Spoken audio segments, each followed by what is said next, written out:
una de las cosas hermosas que nos trae el final de año es el Festival Internacional de Cine y Documental Musical Inédit, que entre el 7 y el 10 de diciembre va a desarrollar su edición número 19. Así que tenemos muy buenas noticias para contarles al respecto y tenemos a la destacada periodista de cultura Javiera Tapia aquí acompañándonos. ¿Cómo estás? Súper bien, súper bien. En este modo de encargada de comunicaciones del Inédit. Claro, sí, vengo en modo Inédit hoy día a conversar contigo. Sí, estoy muy contenta porque en general, antes de trabajar en Inédit, esta era como mi época favorita del año porque era, bueno, hace calor, me voy a ir a encerrar al cine a ver documentales de música.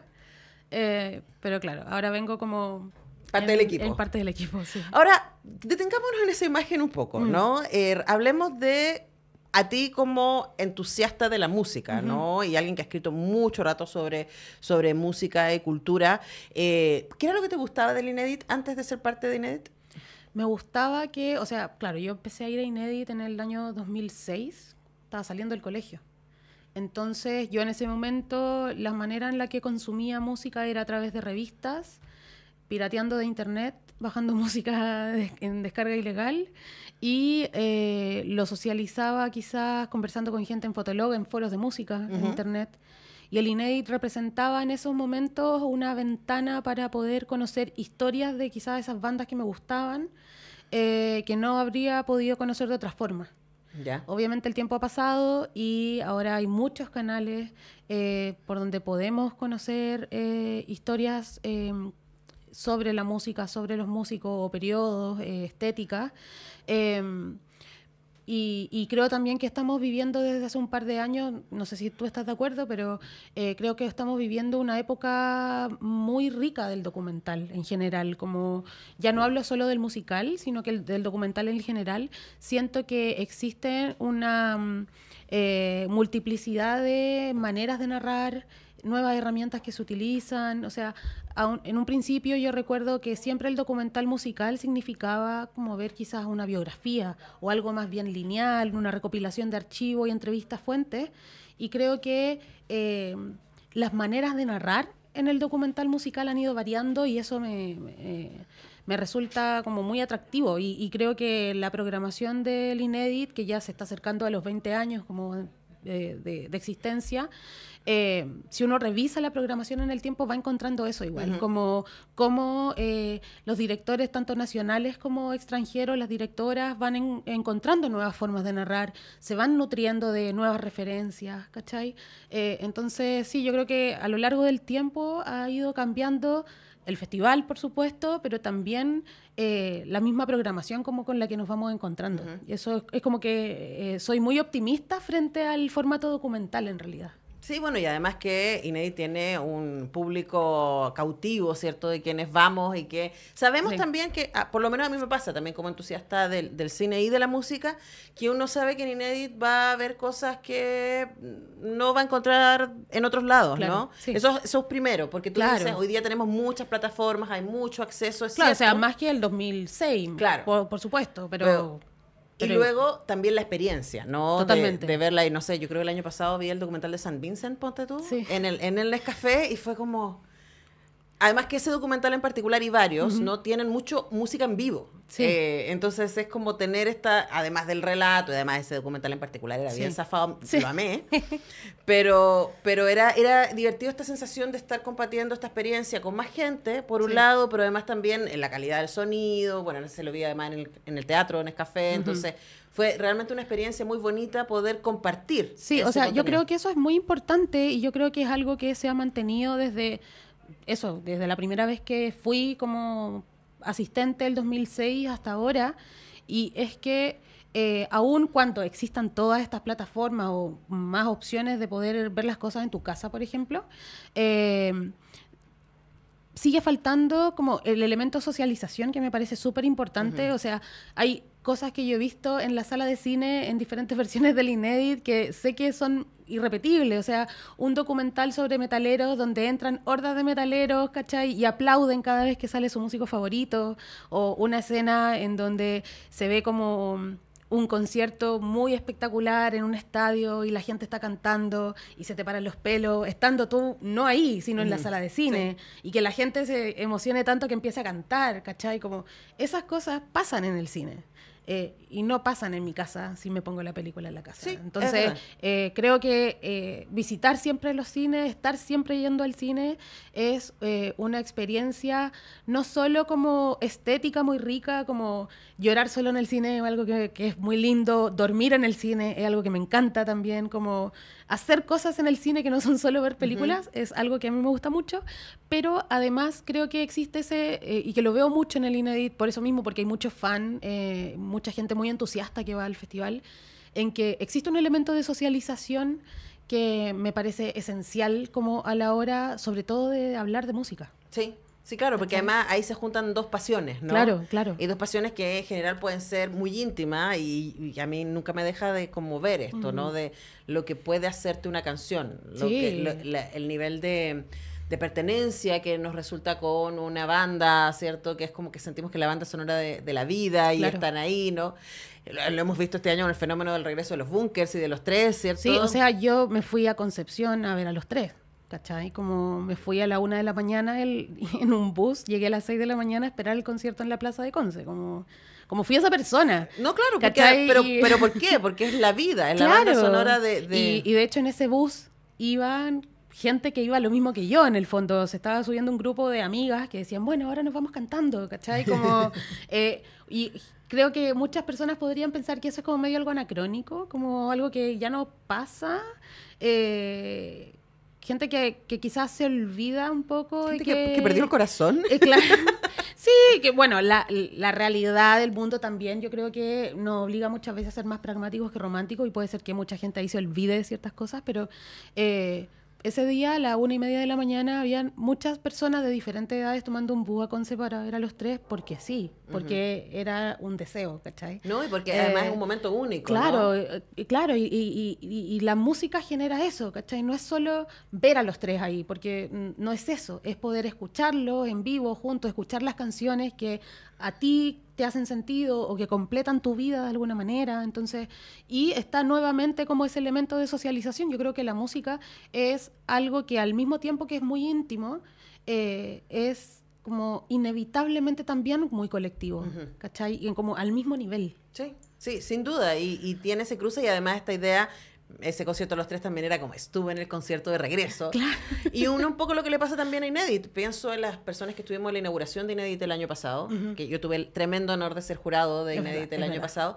Y claro, vimos el documental de Sinéad O'Connor, que abrió Brutal. el Inédit, y a los pocos meses se muere Sinéad O'Connor, y yo creo que todos recordamos ese momento de haber compartido ese momento reverencial un poco frente a esta increíble mujer, y comprender un poco más las dificultades y todo aquello, y probablemente quienes estuvimos ahí en ese momento de la inauguración del Inédit y quienes pudieron ver ese documental, que, ojo, solo ha estado disponible ahí, no hemos tenido más acceso a verlo, tuvimos otro acercamiento a la noticia. Totalmente, porque, o sea, yo creo que también esa es la gracia de un documental, ¿no? O cuando los documentales son estas cosas que te hacen pensar en ellos como meses después, son precisamente los que te cuentan una historia desde un punto de vista que quizás tú no habías profundizado, o que quizás lo habías pasado por alto, o no habías tenido la oportunidad de ver por algún tipo de distancia.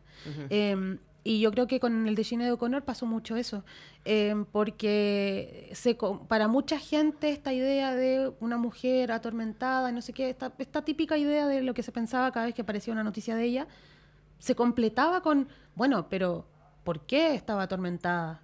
Aquí el documental lo explicaba, también, bueno, el trabajo visual y el trabajo de montaje también era bastante brutal, de archivo, era... Sí. Yo de hecho de ese documental recuerdo mucho...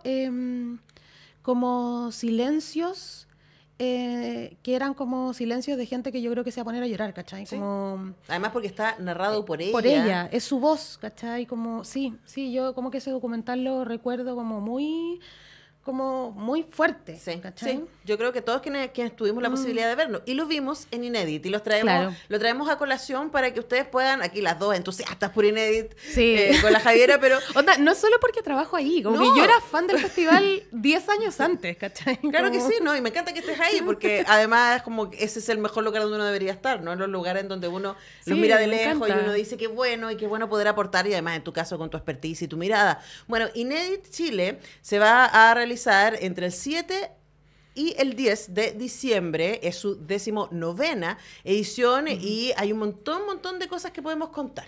Sí, bueno, vamos a estar en 3 salas en Santiago, siempre Teatro Nescafé de las Artes, Seina, Centro Arte Alameda Seina, perdón, y en el GAM. Vamos a estar todo ese fin de semana largo con programación en las 3 sedes. Vamos a tener, obviamente, como todos los años, programación internacional de más de 10 países. Muchas, obviamente, son estrenos en el país que no se han visto antes y no están disponibles tampoco. Y tenemos también la programación nacional, que yo a la programación nacional le tengo siempre mucho cariño. Que se compone de competencia de largometrajes, cortometrajes, y también tenemos la competencia nacional del videoclip. Entonces, existe una vinculación también del festival, y eso también me gusta mucho, con la dirección y como con el trabajo del audiovisual desde diferentes perspectivas, desde quien se pone la tarea de juntar un equipo y hacer un documental largo, hasta quien encuentra que el videoclip es su lenguaje y se arman los equipos ahí también. Y eso me parece súper interesante.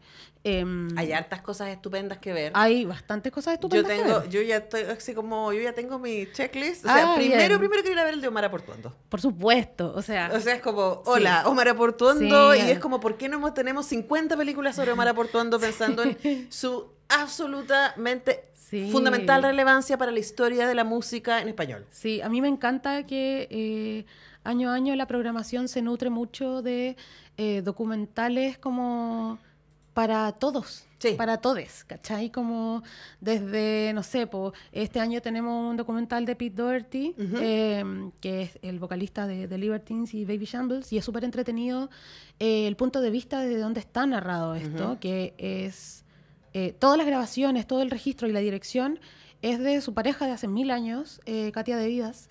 Entonces nos enfrentamos como una imagen muy íntima de él, que se contrapone un poco a esta imagen como de niño terrible de la primera década del 2000, que siempre estaba como ligado como a excesos.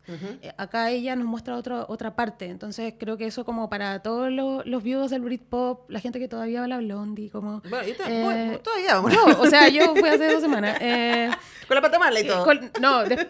Fue la pata mala, sí, es que la gente no me ve el pie, pero tengo una bota. Está con bota, sí. Javi. Pero menos mal que para el festival vas a estar... Voy a estar con 2 zapatos. Estupendo. Bueno, ahí nombramos 2 de los estrenos internacionales. Pero hay muchísimos. Por supuesto. Yo te voy a lanzar los que a mí me tienen entusiasmada. Dale.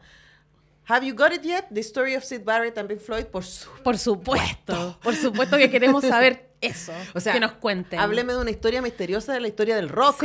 Como es la de Syd Barrett, ¿no? Y es súper interesante que todavía habite como un halo de misterio esa historia de una banda que es ultra conocida, un ícono dentro de la cultura popular, ya no solamente del rock, es musicalmente, pero también estéticamente. O sea, cuando alguien piensa en la psicodelia, cuando alguien piensa en esas décadas, como Pink Floyd, Syd Barrett es un nombre que son nombres, perdón, que están en el inconsciente colectivo, digo. Absolutamente. Y por eso, que exista todavía este halo misterioso alrededor de esa historia me parece súper interesante. Y bueno, ahí se contarán algunas cosas. Lo bonito es que además el documental, yo no lo he visto, estoy solo leyendo la información, tiene las versiones tanto de Gilmour, de David. Claro, sí. Precioso. Qué cosa más linda de Gilmour. Todavía es un señor tan guapo.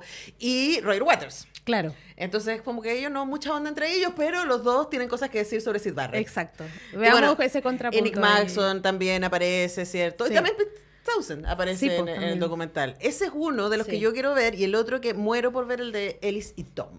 Ay, sí, qué precioso. Porque además, bueno, digo qué precioso porque de partida el registro es como muy bello, en un formato muy lindo. Además, ese disco es un disco fundamental. Exactamente. Yo creo que como de la shortlist como de los discos fundamentales del Bossa, está ahí arriba. O sea, de la música hecha en sí, este continente. Claro. Por lo menos de mi humilde... Sí. O sea, estaría ese disco, el de Elis y Tom, estaría en mis 10 discos que te llevas a la luna. Ya, así. Sí, no, así de... Me encanta. Así de importante. Así que Elis y Tom son niños que serán con você. Sí, sería. Y es interesante. Perdón, ahí porque... Entendimos perfecto. Me interesa mucho cómo este documental muestra la relación que se da entre ellos, como dentro del proceso creativo, que eso es como lo que más se muestra, y ver cómo también existen roces, como además obviamente los dos eran cosas serias. Sí, entonces súper genios ambos. Claro, y llegando a grabar a Estados Unidos en otra época.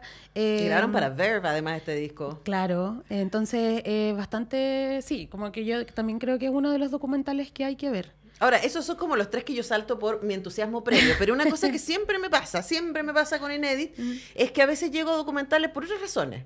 Porque la directora es mujer, porque me cuentan una historia... Por ejemplo, hay muchos documentales que tienen que ver con lugares, documentales que tienen que ver con sellos, documentales que tienen que ver con épocas. Y siempre me pasa que hay algunos que no necesariamente llego por la música, como en estos 3 casos que di, que son los documentales que estoy esperando, pero las historias son siempre increíbles. Te tengo ese documental de este año. Ay, Javiera, cuéntame, por favor. Se llama Squaring the Circle. The Story of Hipnosis, que es la historia del estudio creativo Hipnosis, que son los encargados de hacer como todas estas portadas maravillosas de los años 70, de todas estas bandas increíbles, o sea... el Wish You Were Here. Sí, partiendo por ahí, claro, y como, no sé, Led Zeppelin, Pink Floyd... Ahora, igual yo ese le tenía echado el ojo porque está dirigido por Anton Corbijn. Bueno, eso te iba a decir, que además de que la premisa me parece como muy interesante, porque es conocer la música abordada desde otro lugar, claro, que es lo visual, y que también ayuda a repensar las portadas de disco, porque antes de eso, las portadas de disco siguen una línea más bien conservadora, que es la foto de un artista, nombre del artista y título. Aquí ya son obras de arte en sí mismas, digámoslo. Como no es solamente utilitario a la promoción de un disco o de la música, sino que puede ser arte en sí mismo, como fuera de que también es parte de un proyecto musical. Y Anthony Corbijn, o sea, como director de videoclip fundamental, Depeche Mode, YouTube, todo, etcétera, etcétera. Todo. Entonces, esa persona es la encargada de contar esta historia. Como yo no me lo perdería. No, yo no me lo voy a perder. Mira, ahí tengo esos 4, tengo que ir viendo la agenda. Bueno, y hay algo que olvidé decir antes y que en el documental de Elis y Tom está también en el registro original de la época Humberto Gatica trabajando en ese estudio, porque él fue su primera pega, ¿cachai? En Estados Unidos. ¿Cachai? La primera pega. Hola, vengo a grabar a Tom Jobim y Eli Regina. Fue como su primera pega como haciendo de ingeniero en sonido en Los Ángeles, como una cosa poca. Bueno, oye, antes que se nos vaya el tiempo, recordar entonces los datos duros. Del 7 al 10 de diciembre, ni siquiera alcanzamos a entrar en la competencia. Yo ya igual tengo un favorito porque es el único que ya vi. Y aunque gane o no gane, yo creo que todo el mundo tiene que ir a ver Cuando canta el gallo. En septiembre canta el gallo. En septiembre canta el gallo, que es este bellísimo documental sobre la nueva canción chilena. Además tiene... Lo que me parece muy interesante de ese documental es que de verdad tiene muchas imágenes y muchos registros inéditos que no se conoce. Como cuando uno piensa cómo era la vida a fines de los 60, principios de los 70, cuando uno ve de repente registros antiguos y dice como antes la gente se veía diferente o hablaba distinto. Como bueno, yo creo que este documental explica mucho más como por qué vemos esas diferencias. Sí. Y con un material muy, muy rico. ¿Y de dónde salió Quilapayún y los Inti Illimani, cierto? Y gente además... muy joven, como cuando la juventud quizás también significaba otras cosas. Porque los procesos políticos y sociales en el mundo eran otros. Y un Chile muy comprometido, que a mí me dio una nostalgia. Bueno, además está dirigido por Lucho Briceño y el Nano Stern. Y el Nano Stern. Entonces, de verdad, créanme que es una belleza de documental. Eso está en la competencia. Además, y entonces, Inédit... Si ustedes quieren ir, pueden comprar un abono. Sí, ahora está a la venta ya, bueno, tuvimos el primer abono que era como un abono anticipado, como para gente ultra fan que sabe que va a ir, porque va. Eso eran unos abonos limitados que ya se agotaron, pero ya está a la venta el abono Splendid, se llama. Y ahí pueden ir, bueno, hay una serie de detalles de lo que te ofrece ese abono. Lo primero es las funciones en el Teatro Nescafé de las Artes y también algunas funciones dentro de Seina, o sea, el Centro Arte Alameda y GAM. Y bueno, en inedit.cl pueden revisar el detalle de todo lo que entrega el abono y también comprarlo ahí directamente. Y ya dentro de los próximos días vamos a tener confirmada como la información de las entradas por sesión. Para que puedan comprar. Igual ese abono está soñado porque todas las funciones del Teatro Nescafé, se puede ir a la inauguración y al cierre. Exacto. Las actividades paralelas y cuesta 18 lucas más cargo. Sí, y hay también la opción de funciones en Cine Arte Alameda y en Seina. Y bueno, toda la información está en inedit.cl. Además, la Javiera lidera un estupendo equipo que hace muy bien toda la difusión. Mis compañeras. Entonces, son lo mejor. Si ustedes siguen a Inedit en redes sociales, se van a ir enterando de lo que está pasando. Javiera, tremendo placer conversar contigo siempre. Sí, me encanta hablar contigo. Pero más hablar de Inedit que emoción. Estamos emocionadas. Somos fans. Sí. Así que ahí nos vamos a encontrar. Nosotros tenemos que ir a la pausa y ya regresamos.